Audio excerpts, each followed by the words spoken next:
Assalamualaikum warahmatullahi wabarakatuh. Ada pertanyaan menarik ya, yang itu lanjutan dari konten-konten sebelumnya. Pertanyaannya adalah bagaimana peran ulama dalam kemajuan Islam ya. Tentu tema ini berkaitan dengan cita-cita umat Islam saat ini yang ingin mencapai kejayaan Islam kembali ya, karena eh, kita melihat bahwa negara-negara Islam saat ini juga berlomba-lomba untuk mencapai sebuah peradaban yang maju seperti di Saudi, di Uni Emirat, di Dubai dan lain sebagainya.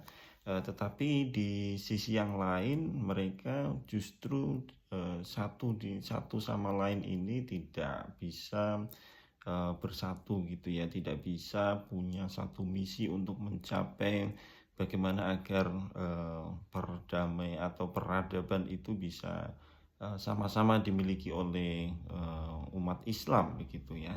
Atau dalam konteks Indonesia, meskipun bukan negara Islam, tetapi bagaimana agar umat Islam di Indonesia ini berkontribusi dalam menciptakan sebuah peradaban yang maju ya, yang progresif, yang maslahat dan lain sebagainya. Nah, lalu bagaimana peran ulama dalam hal ini ya?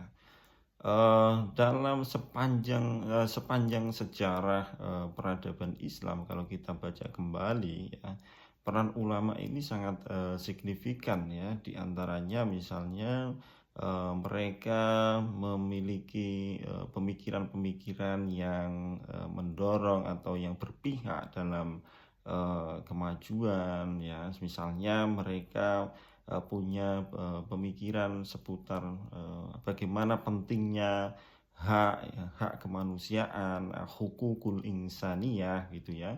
Mereka berpijak dalam firman Allah ya, yaitu walaqad karramna bani adama wa hamalnahum fil barri wal bahr ya.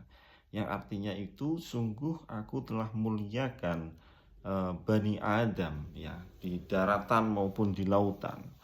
Nah, dari ayat ini ulama Islam, para ulama mengatakan bahwa sesungguhnya anak Adam itu atau manusia ini punya hak-hak dasar yang melekat di dalam tubuh mereka ya, di dalam dan dimiliki oleh mereka bahkan sebelum mereka dilahirkan ya. Maka dalam Islam ada bagaimana hukumnya menghormati janin. Bahkan kita di dalam Al-Quran diberitakan ada janin yang bisa berbicara, ada janin yang dilindungi oleh Allah Subhanahu Wa Taala dan lain sebagainya. Nah,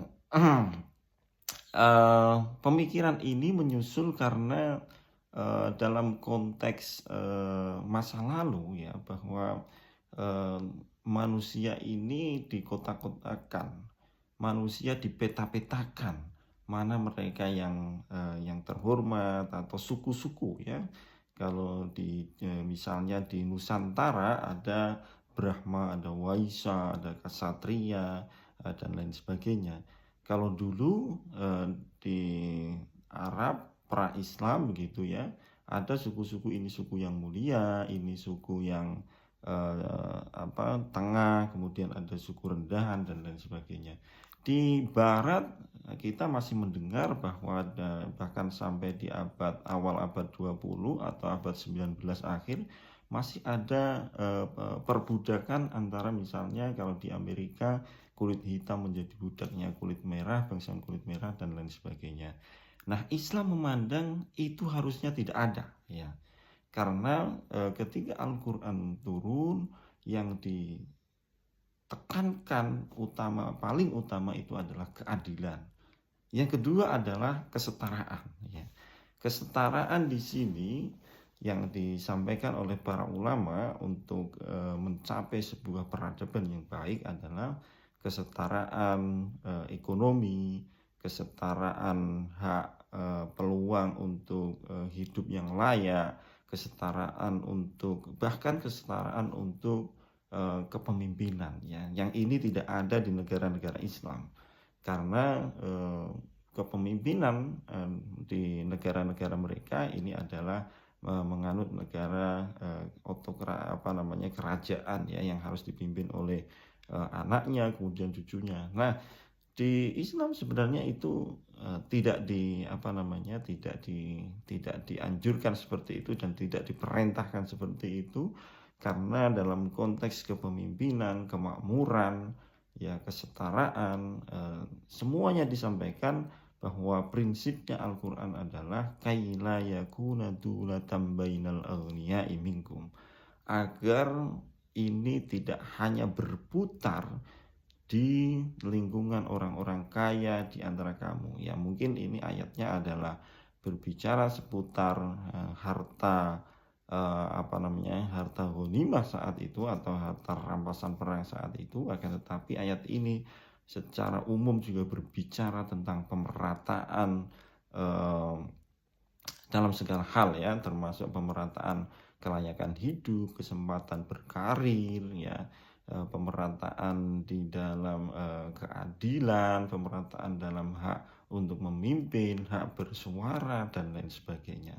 Nah, dalam membentuk peradaban yang baik, para ulama menyampaikan hal-hal semacam ini ya. Tetapi apakah suara-suara mereka ini bisa diakomodir dan diterapkan? Nah, ini permasalahannya ya, kalau kita lihat misalnya saat ini bagaimana? Nah, mengapa suara-suara ulama ini tidak tidak ramai dan tidak tajam menyentuh hal-hal ini ya?